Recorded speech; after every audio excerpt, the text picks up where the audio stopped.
La entrevista con Guillermo Torres Quirós. Bienvenidos al espacio donde conoceremos la historia a través de las vivencias de los protagonistas.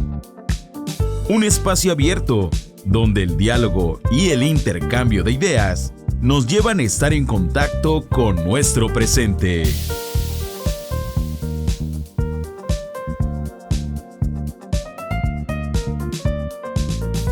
Guillermo Torres Quirós nos invita durante los siguientes 60 minutos a conocer a los personajes clave en la construcción del futuro del país. La entrevista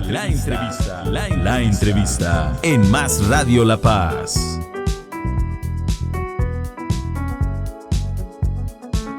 Comenzamos.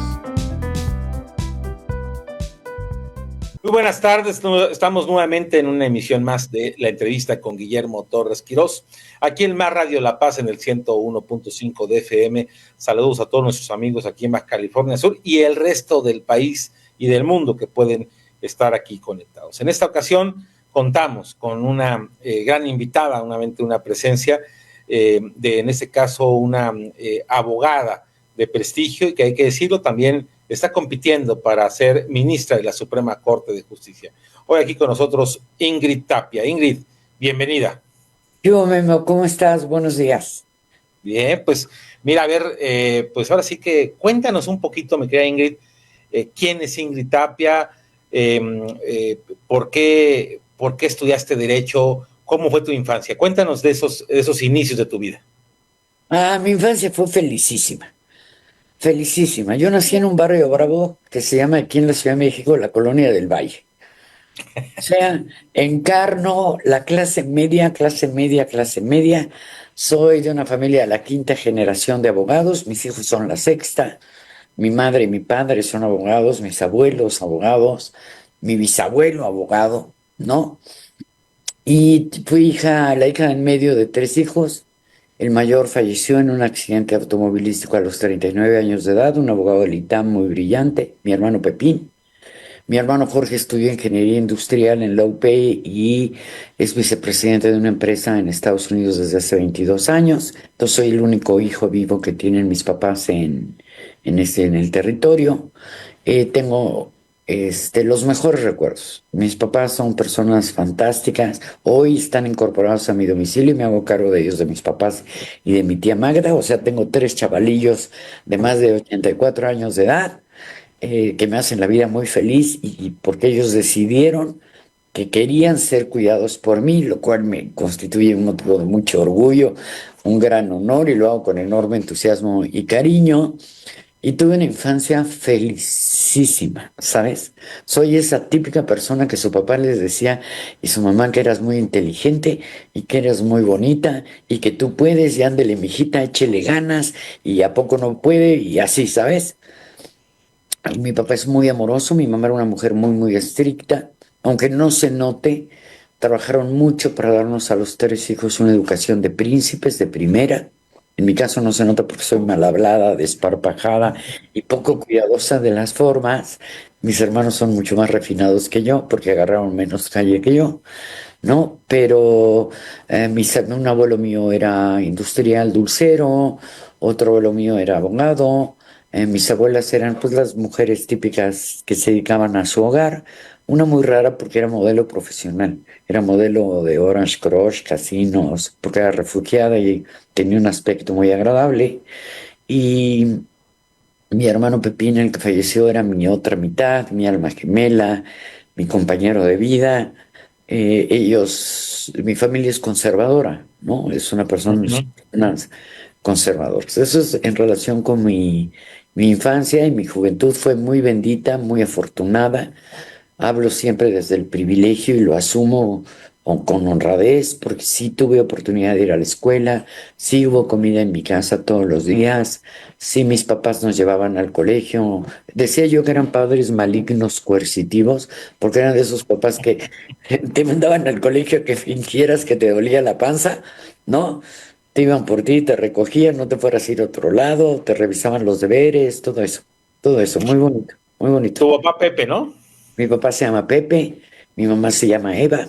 Ella ya no sabe cómo me llamo yo, güey. Ya tiene Alzheimer. Mi tía se llama Magda, la famosa tía Magda. Y ese es el resumen de la infancia. Felicidad, felicidad, felicidad. Mañana, tarde y noche, todo el tiempo felicidad. Oye, ¿y decides estudiar la carrera de Derecho en dónde? Pues fíjate que en mi casa no te preguntaban qué carrera ibas a estudiar, daban por sentado que ibas a estudiar leyes. Lo que te Ujú, preguntaban es dónde querías estudiar, ujú. ¿no? Entonces te daban como tres opciones. Había la UNAM, desde luego, la Escuela Libre de Derecho y el ITAM, que en aquella época pues repuntaba para ser, como se mantuvo 15 años, la mejor escuela de Derecho. Después decayó y ahora es la UP, ¿no? Pero bueno, te daban esas opciones mis papás porque trabajaban mucho para pagarnos las colegiaturas y las escuelas. Tenían 3 empleos cada uno de mis viejos.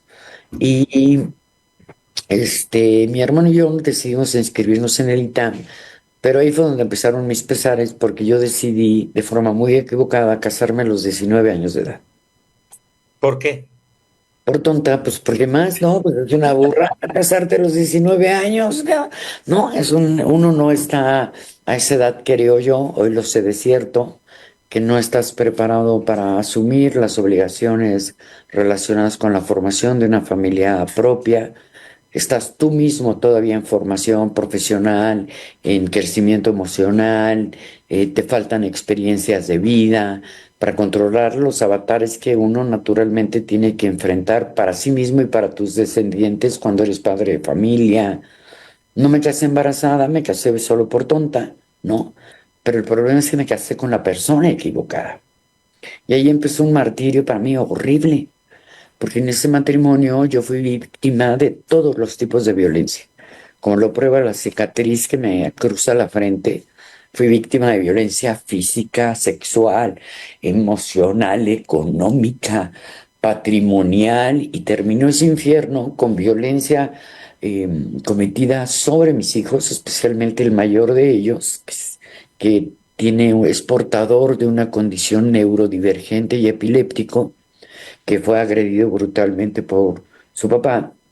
Y entonces, pues ese fue mi via crucis. Justo yo me dedico los siguientes 25 años de mi vida a hacer activismo, porque entendí, por desgracia, en carne propia, que había leyes y jurisprudencias que eran abiertamente discriminatorias, abiertamente lesivas de los intereses tanto de las niñas y niños como de las mujeres, especialmente las mujeres dedicadas al hogar, ¿sabes?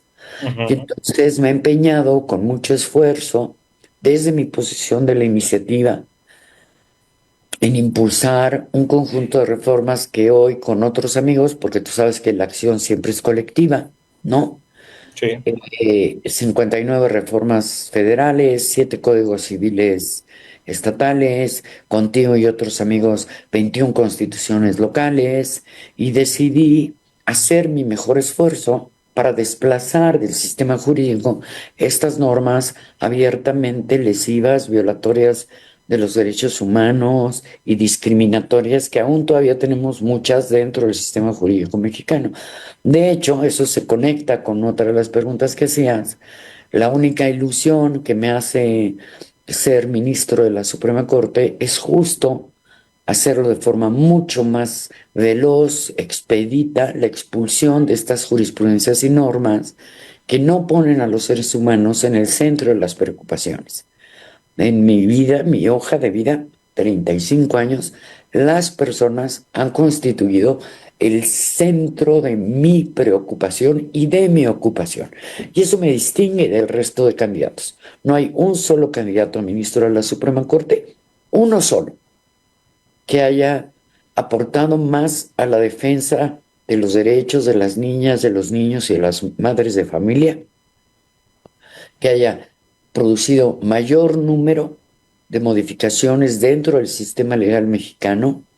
Entonces, pues yo no vengo a esta campaña a prometerte nada, porque yo vengo a ofrecerte lo que ya soy, ¿no? Que está plenamente probado por 35 años de vida, de los cuales 30 son de un activismo eh, muy importante, que en el centro de mi preocupación siempre estarán los seres humanos. En esta larga trayectoria en el campo del derecho, y que sé que has estado en varios campos, en el electoral y en otros campos que obviamente pues, por tu profesión lo has hecho, dime cuál es alguno de los casos de mayor satisfacción que has tenido en tu vida. No, todos. Mira, muchos años de mi propio dinero mantuve aquí en el despacho un área, 10 años, para niñas abusadas sexualmente por su papá, por su progenitor. Y era una atención de juicios pro bono, gratuitos, pagados, porque me iba bien de facturación y pues siempre pensé en este modelo, siempre he procurado este modelo de resarcimiento social, ¿no? De que todas las personas, cuando tenemos algo, tenemos obligación de ponerlo a la disposición de otros. En realidad, yo solo tengo 3 áreas de desarrollo profesional. Yo he litigado 35 años, solo he litigado 3 materias. O sea, solo litigo 3 materias desde hace 27 años. Yo empecé en el laboral y a dar clases de bursátil. Me gustaba el derecho financiero, pero saber financiero me llevó a ser abogado externo del INE, antes IFE, y ahí empezó una carrera y solo litigó 3 materias: constitucional, electoral y civil. Y esto es relevante porque no defiendo delincuentes. No pude haber sido jamás abogado de narcos porque no llevo ni penal, ni de factureros, ni de todo este tipo de querubines. Los políticos no son lo más granado que tenemos los mexicanos, pero bueno, yo solo me dedico al litigio 35 años, electoral, constitucional y civil. Y he acompañado de estos 35 años, 27 años dando clases de derecho, porque conozco el derecho en ese nivel de suficiencia para enseñarlo. Entonces fui profesor decano de Derecho Romano del ITAM, fui profesor decano de Derecho Civil, Personas y Familia del ITAM, doy clases en la maestría de la Universidad Panamericana en Derecho Constitucional y aparte tengo la fortuna de ser eventualmente invitado a la Escuela de Gobierno del IPADE. Y he dado clases en 5 universidades más, ¿no? La Salle, la ULA, la Universidad del Valle de México, etcétera. Periodos muy prolongados para obtener decanatos en el ITAM y en la Universidad Panamericana.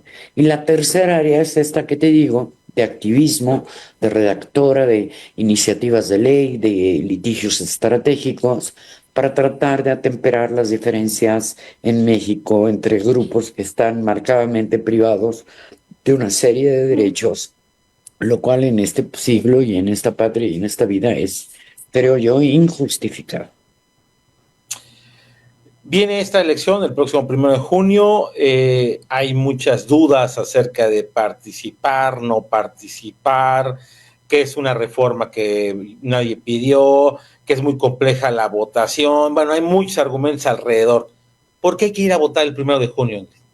Mira, yo me inscribo en este proceso porque advierto del diseño normativo de la reforma constitucional que hoy se aplica, que hay errores graves de diseño. Quienes redactaron esa reforma no entendían nada de la redacción de leyes y la hicieron mal, ¿sabes? Lo que hoy vivimos en este proceso electoral es consecuencia de ese indebido diseño normativo de la reforma. Porque lo que advierto desde su inicio es que habrá de estar en peligro la función judicial. Y esto que quede claro, lo que está en peligro es en mi opinión, la función judicial, no el Poder Judicial. El Poder Judicial no va a desaparecer. Va a seguir habiendo tribunales, va a seguir habiendo jueces, magistrados y ministros, va a seguir habiendo juicios y van a seguir habiendo abogados, y expedientes y edificios. Lo que está en peligro es la función judicial, que es este derecho fundamental y humano que todos los seres humanos debe reconocérseles, de poder acceder a la jurisdicción, ¿no? Cuando tienen un problema grave respecto a sus derechos fundamentales y que se les atienda de forma expedita, gratuita, imparcial y especializada. Eso es lo que caracteriza a la jurisdicción. Y eso es lo que está en peligro. Porque si tú dejas que los cargos de la jurisdicción, de la función judicial, queden depositados en las manos equivocadas, como claramente lo permitió el diseño de esta reforma, estás poniendo en muy, muy serio peligro el acceso a un recurso efectivo como derecho humano de todas las personas y desde luego en lo particular, en lo individual, los derechos fundamentales de cada uno de nosotros. Eso es lo que está en disputa y eso es lo que está en peligro con la elección popular de los jueces. No solo es desaconsejada históricamente, no, sino que está en peligro porque, como hemos visto, por el propio reconocimiento del Senado de la República, por lo que han advertido los medios de información especializados y lo que hemos visto en las redes, claramente no se diseñó un proceso de selección que nos permitiera depurar a todos estos impresentables que hoy están buscando el voto popular y que por ningún motivo pueden garantizar ningún tipo de seguridad a los ciudadanos en su acceso a la justicia, ¿no? De entrada, la idea de que un grupo minúsculo de 7 u 8 personas de comités en los distintos poderes puedan analizar en menos de 5 semanas a 15,000 candidatos es una locura. Es imposible. Y no es un tema de maldad, ¿sabes? De No. personas que lo hicieron. No es un tema de intencionalidad de dejar pasar a los abogados de los narcos o a los queretinos que se anuncian en Tinder. Es que les impusieron por el diseño una conducta de imposible realización. Y claramente, si ha de continuar este modelo electivo, debemos, saliendo del domingo, empezar a promover una reforma de la reforma que evite que en los procesos ulteriores pase, ¿sabes? La idea de ofertar una cantidad demencial, ¿no?, de candidatos para 881 cargos, más de 3,000 candidatos, es gravemente violatoria de los derechos de los electores, porque los modelos, ¿no?, acreditan los modelos de razonamiento estadísticos, matemáticos, de la ciencia política, que cuando tú tienes una sobreoferta electoral, equivale a la ausencia de oferta electoral. Es decir, cuando tú mandas un exceso de candidatos, ¿no?, o un exceso de información a un mercado, bueno, a una sociedad, equivale a no mandar ninguna información, porque los seres humanos tenemos poco tiempo disponible, poca capacidad de retención, poco tiempo que podamos dedicar a la investigación, pocas herramientas metodológicas o técnicas para colmar, ¿no?, la deficiencia de esa conducta. Ni tú ni yo, ni siendo la CIA, ni siendo la KGB, ni Scotland Yard, nos podemos investigar los datos relevantes. Y fíjate muy bien, los datos relevantes de las más de 3,000 personas y menos en una campaña que dure escasos 2 meses, 60 días. Eso también, así como le impusieron al comité de selección una tarea de imposible realización, le impones al electorado también una tarea de imposible realización, que es la investigación pertinente de información, y lo digo muy lentamente, relevante de los candidatos. ¿Y por qué hago énfasis en esto de relevante? Pues mira, porque la función judicial, que es una de las razones por las que es desaconsejable que se adquiera por elección popular, la función judicial se diferencia de otras funciones de entidades y cuerpos públicos en que en la función judicial es proyectiva de quien la realiza. Esto es, cuando un juez sentencia, Memo, cuando dicta una resolución, el laudo, el juez inevitablemente proyecta sobre su resolución 3 cosas, Memo: sus prejuicios, sus sesgos cognitivos y las conductas que tienen normalizadas. Entonces, si tú me dices, Ingrid, ¿qué problema hay en esta naturaleza de la función? Pues mira, que la parte más relevante en la elección de un juez no es la información pública, sino la información privada que de ordinario está protegida por el derecho y el Estado, no bajo un velo de secrecía. Sí importa en un juez su vida sexual, Memo. Sí importa en un juez su vida espiritual, sí importa sus creencias políticas, sí importa su ambiente familiar, sí importa el origen de su fortuna, sí importa, ¿no? A qué personas o qué grupos se ha desarrollado, con los que se ha vinculado. Esto puede Claro. ser irrelevante en un gobernador, en un presidente, en un senador, en un diputado, pero no en un juez. Sí, Porque, no. resumidas cuentas, es imposible que un hombre violador de niños, juez, le sirva justicia a un niño violado. Es imposible que un hombre golpeador de mujeres le sirva justicia a una mujer golpeada, y así sucesivamente.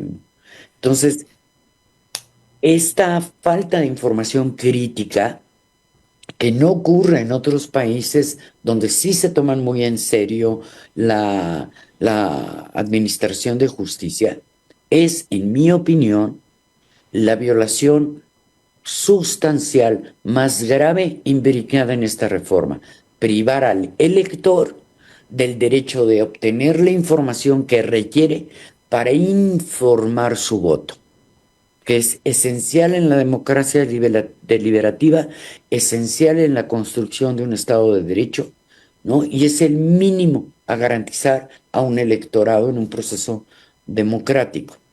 Entonces, dicho esto, ¿no? Dado que está en peligro la función judicial, es deber de todos nosotros, hasta donde sea posible, con todos los medios a nuestro alcance, en salir a protegerla, votando para evitar que las personas que se filtraron en el proceso, ¿no? Y que pueden poner en peligro esa función, arriben a los cargos.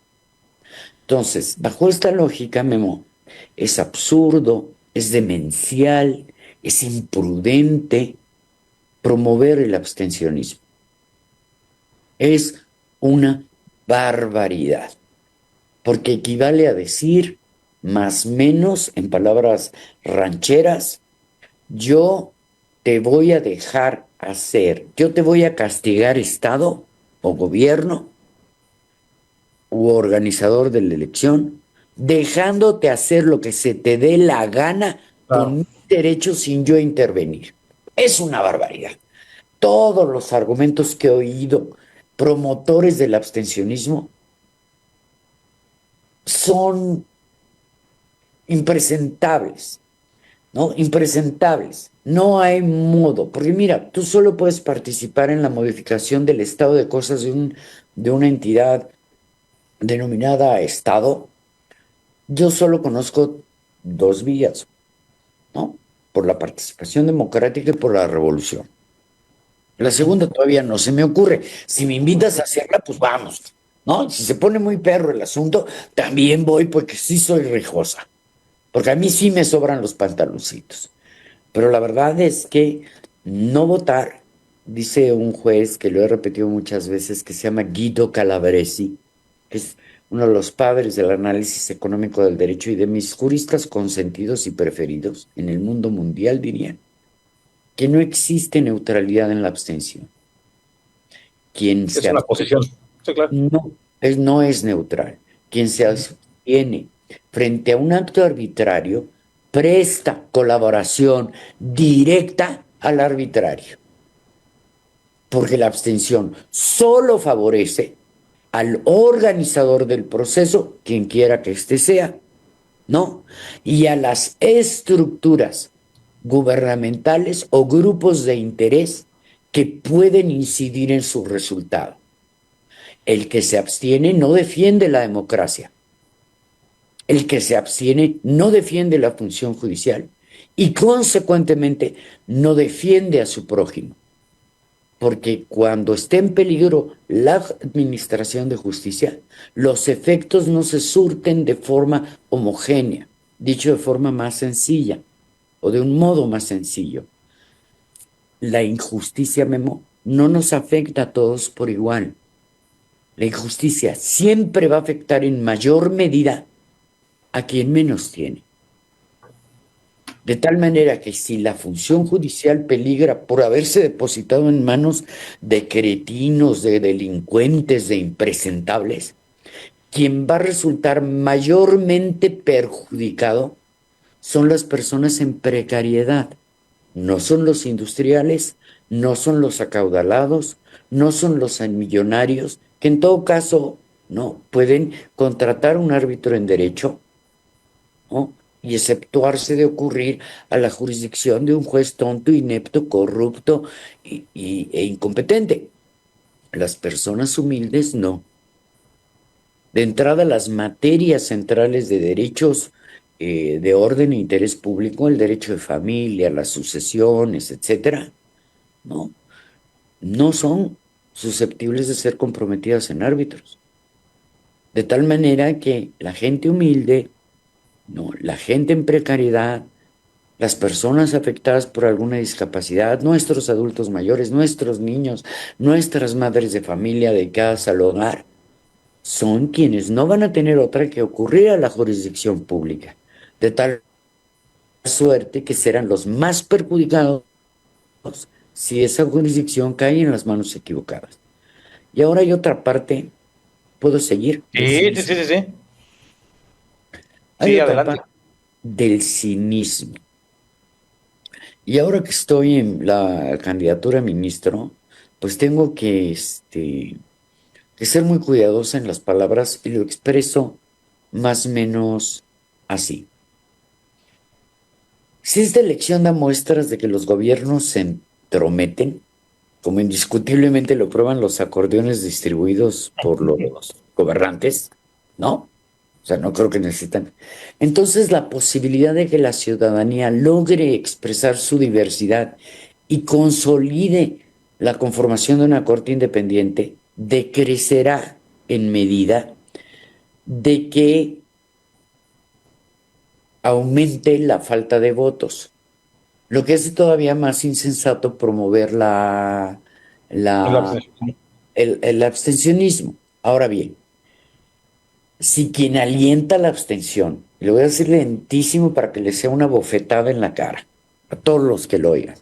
Fíjate bien, si quien alienta la abstención ocupa un cargo de elección popular, su insensatez se convierte en cinismo, Memo, porque muy poca o nada autoridad merece quien desestima la importancia del voto desde el cómodo escaño que el votante le obsequió. Claro. ¿Correcto?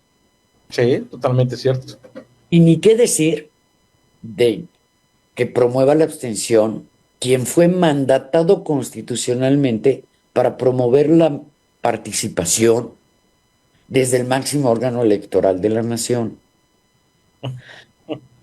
O de los bárbaros que ahí andan anticipando el fraude del INE, no, de una institución que con denuedo salieron a defender ataviados de blanco y rosa y a la que abandonaron cuando fue capturada. En ambos casos creo, Memo, que el chiste se cuenta solo, Sí, ¿no? to- totalmente cierto. Bueno, pues vamos a la recta final. La verdad es que se ha ido muy rápido. Creo que han sido ideas muy claras. Voy a la última pregunta, que es más de tipo personal. Si es la última ocasión que pudieras ver frente a tus ojos a Leo, a Pepe y a Eva, tus hijos, ¿qué les dirías? Es lo mismo que les digo diario, que los amo profundamente, que les encargo que se amen entre ellos cuando yo no estoy, porque yo creo que ese es el sueño más natural de cualquier padre, que sus hijos recuerden cuánto los amó uno, ¿no? Y que se amen entre ellos, ¿no? Yo sí, tú sabes que soy pro vida y pro familia, que soy el único candidato abiertamente pro vida y pro familia a toda la oferta de candidatos a ministros y en el centro de mi vida pues solo he tenido familia y trabajo, ¿sabes? Pero la verdad es que nunca he necesitado más que eso. para sentirme plena, feliz, desarrollada. Y yo quisiera que fuéramos inmortales. Yo quisiera, esto de la vida eterna, la única preocupación que me da es que no vaya a ver a los que amo en esta, porque los amo mucho. Por eso les diría que los amo enormemente y que se amen entre ellos, porque creo que todo lo demás ya se los he dicho y hasta gritándoles, ¿eh? Como buena mamá. Exacto. Una mamá coercitiva, típica clase mediera aspiracionista, eso soy, ¿no? Y, y sí, soy muy feliz con ellos, muy feliz. Para todos los que nos están escuchando y viendo, dinos qué número eres para que voten por ti el próximo 1 de junio. Soy la 30, la carabina 30-30, como en la revolución. Está fácil de acordarse porque el primer número con el que jugó Messi profesional en el Barça creo era el 30. Ahora ya juega, Mira. ahora ya juega con el 10, pero antes jugaba con el 30. Y además en las matemáticas puras es muy bonito el número 30, que es el que a mí me tocó por orden alfabético, no en aquel que lo escogí, ¿no? Se le llama el número 30 bala de cañón. Y entonces, como siempre he tenido un espíritu explosivo y belicoso, me cayó a todo dar el número. Eh, yo quisiera, si me lo permites, para despedirme de Sí. esta importante audiencia, pedirles a las personas que nos hacen la bondad de escuchar, que participen en esta elección en defensa de sus propios derechos y de la oportunidad de personas menos afortunadas de acceder a una jurisdicción. Sé que es difícil, sé que es imposible y que no lo vamos a lograr. No vamos a lograr ni tú, ni yo, ni nadie conocer la información relevante de todos los candidatos. Pero seguro en tu comunidad, si no es muy grande, puedes identificar a los hombres y mujeres de bien, honrados, preparados, trabajadores y con valores. Y yo te pido, por favor, no solo mi voto para mí como ministro 30, que me ayudes en nombre de todos nosotros a buscar a esas personas correctas y confiar en esas personas la elección judicial. La próxima vez que tengamos oportunidad de elegir ministros o jueces, habrán pasado 10 años. El 81% de todos nosotros algún día va a llegar a un juzgado. Es muy mala idea hacer de cuenta que esta elección no importa. Es muy mala idea creer que tú no vas a llegar a un juzgado porque es algo que en la vida no depende de uno. Si no fuera tan alta la probabilidad de que estés en un juzgado, no habría tanto rezago en el país. Entonces te pido por favor que entiendas que el derecho es una herramienta para llegar a la justicia, pero es la mejor herramienta que hemos inventado los seres humanos porque es lo que nos permite atemperar la diferencia entre el que todo lo tiene y el que nada posee. Entonces, en defensa de ti mismo, de los que amas, de tu familia, de tus amigos, de tus afectos, y en defensa de todos los demás, yo te pido que ocurras porque no es cierto que se esté validando una reforma constitucional. Se está eligiendo jueces, magistrados y ministros, y si no te gusta, con mayor razón vota, y si crees que hay truco en esta elección, con mayor razón vota, porque en todo caso estarías defendiendo, además de la función, la democracia, que mucho trabajo nos ha costado a los mexicanos. Te agradezco mucho, Memo, la oportunidad tan grande que me das. Al contrario, Ingrid, los agradecemos a nosotros. Pues ahora sí que esperemos que pronto, después del 1 de junio, platiquemos ya como ministra de la Corte. Y bueno, pues invitarlos a votar ese próximo 1 de junio. Y bueno, pues invitarlos a que sigan toda la programación de Más Radio La Paz en el 101.5 de FM, aquí en La Paz, Baja California Sur, y para todo México y el mundo. Esto fue la entrevista con Guillermo Torres Quirós. Si Dios quiere, nos vemos la próxima semana. Hasta pronto. La entrevista con Guillermo Torres Quirós.